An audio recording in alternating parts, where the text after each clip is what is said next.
बिस्मिल्लाहिर्रहमानिर्रहीम अल्लाहुम्मा सल्ली अला मुहम्मद। अस्सलाम वालेकुम स्टूडेंट्स ऑफ क्लास 8। बेटा mathematics single national curriculum exercise number 2.3 हम आज स्टार्ट करेंगे। बेटा 2.3 के क्वेश्चंस पे जाने से पहले हम एक छोटी सी डेफिनेशन पढ़ लेते हैं। ये डेफिनेशन का जानना आपके लिए बहुत ज़रूरी है। बेटा 2.3 में जो पहला टॉपिक है हमारे पास 2.1.5, ठीक है, नाम है इसका जियोमेट्रिक सीक्वेंस। इससे पहले आपने पढ़ा था अरिथमेटिक सीक्वेंस, अब हम लोग पढ़ने जा रहे हैं जियोमेट्रिक सीक्वेंस। अरिथमेटिक सीक्वेंस में क्या था कि फॉर एग्जांपल 2 है, 2 के बाद 4 है, 4 के बाद 6 है, 6 के बाद 8 है, यानी 4 और 2 का डिफरेंस 2 था, 6 और 4 का डिफरेंस 2 था, 8 और 6 का डिफरेंस 2 था। यानी कि सब में अगर सेम डिफरेंस चल रहा हो तो ऐसा सीक्वेंस हमारे पास क्या कहलाता था, अरिथमेटिक सीक्वेंस, ठीक है। तो सेम नंबर अगर सब में ऐड होकर नेक्स्ट आ रहा हो या सेम नंबर सब में सब्ट्रैक्ट होकर नेक्स्ट आ रहा हो, यानी कहने का मतलब ये है कि सब में जो कॉमन डिफरेंस है सेकंड टर्म में से फर्स्ट टर्म माइनस करें, थर्ड में से सेकंड करें, फोर्थ में से थर्ड करें, तो कॉमन डिफरेंस अगर सब में सेम आता है तो हमारे पास क्या था, अरिथमेटिक सीक्वेंस था।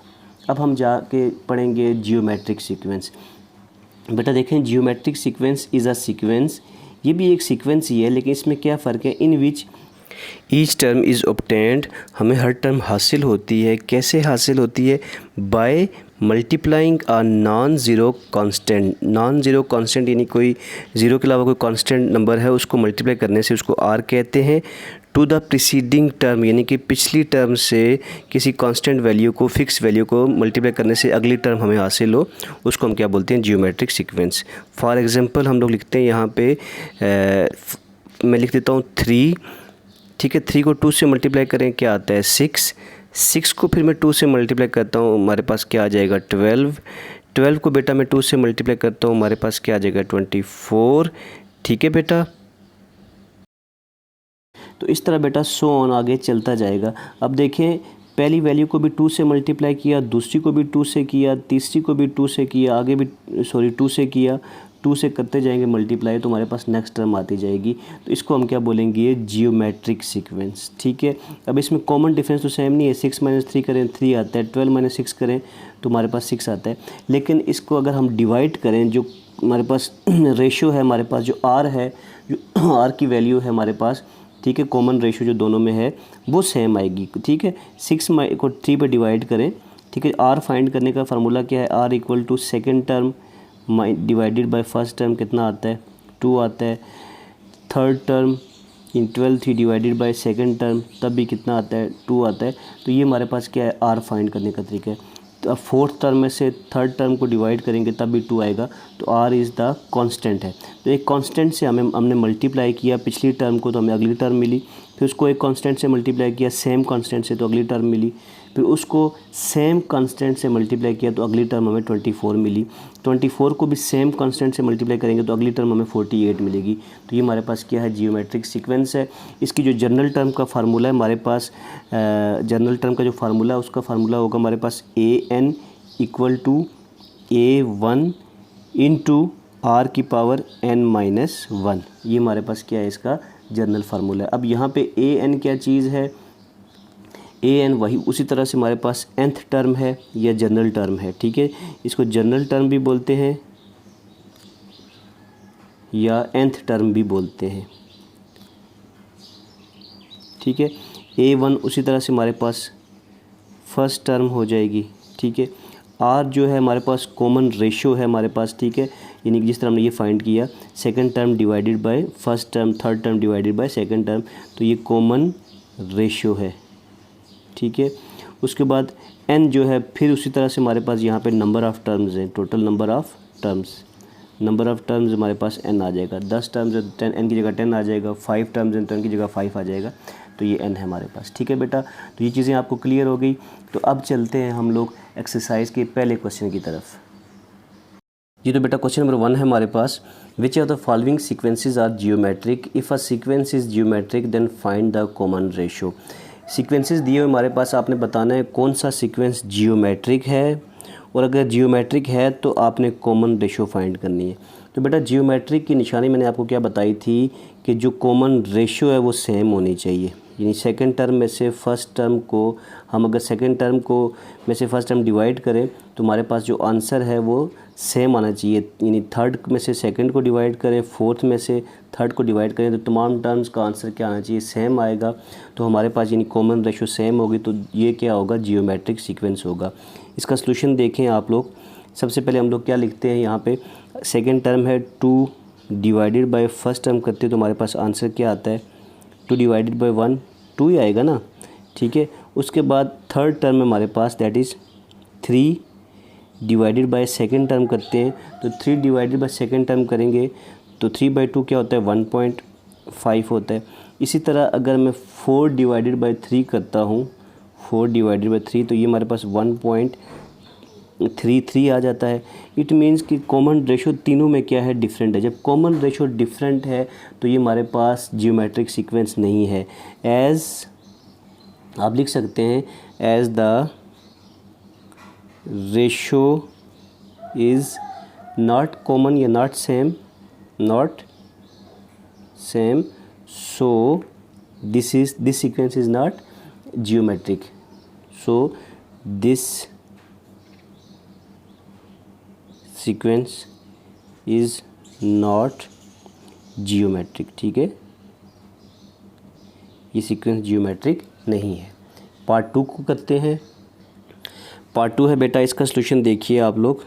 अब देखें, मैंने आपको बताया था सेकंड टर्म में से फर्स्ट टर्म को डिवाइड करें, 100 डिवाइडेड बाय 10 करें तो कितना आता है हमारे पास, 10 10s आर 100 होता है, 10 आंसर आता है ना, 0 0 से कट गया 10 आ गया। इस तरह अगर थर्ड में से सेकंड को डिवाइड करें तो हमारे पास कॉमन रेशो क्या आएगी, 2 0 से कैंसिल हो गए तो आंसर क्या आया, 10 आया। इट मीन्स कि कॉमन रेशो सब में क्या है, 10 आ रही है, सेम आ रही है। इस तरह आगे चलता जाएगा तो आप लोग लिख सकते हैं as ratio is same so it is geometric sequence. ये हमारे पास क्या है, जियोमेट्रिक सीक्वेंस है।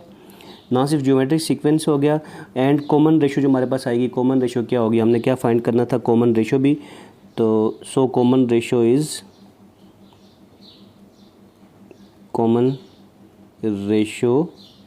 Equal to 10। कॉमन रेशो कितनी है हमारे पास, 10 है, ठीक है।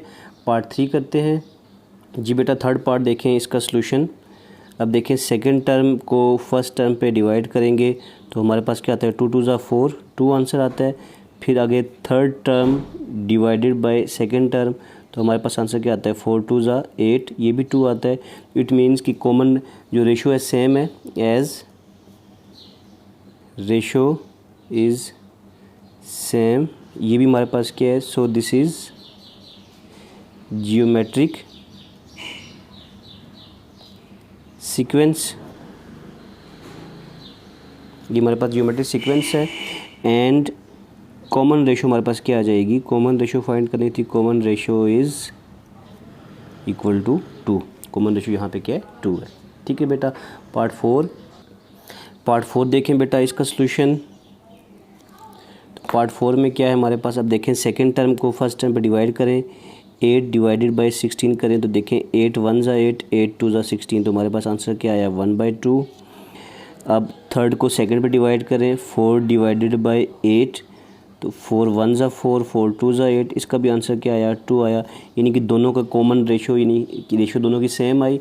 सो आप लिख सकते हैं as ratio is same so this is geometric sequence. ये हमारे पास क्या है, जियोमेट्रिक सीक्वेंस है एंड कॉमन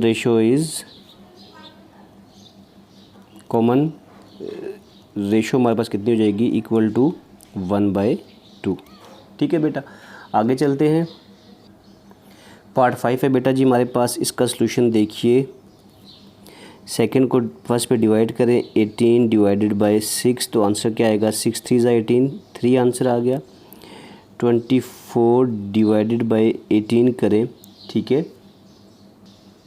तो इसका देखें 6 4 या 4 6 24, 3 6 18, तो हमारे पास आंसर क्या आया 4/3।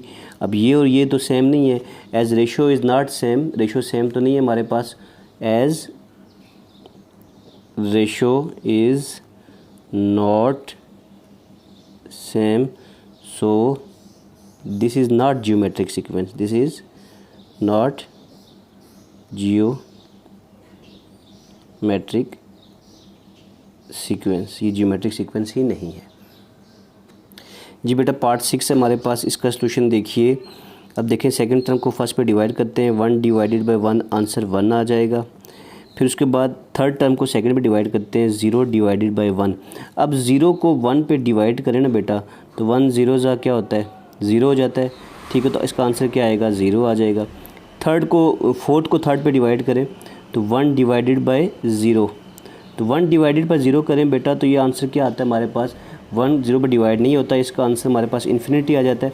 अब देखिए रेशो तीनों की डिफरेंट है, as ratio is not same, तो ये हमारे पास जियोमेट्रिक सीक्वेंस नहीं है, as ratio is not same, so this is not geometric sequence, geometric sequence. Okay बेटा जी। अब यहाँ पे हमारे पास क्वेश्चन नंबर 1 ख़त्म हो गया है। इंशाल्लाह नेक्स्ट वीडियो में हम लोग क्वेश्चन नंबर 2 स्टार्ट करेंगे। दुआओं में याद रखिएगा, अपना ढेर सारा ख्याल रखिएगा। अल्लाह हाफिज़।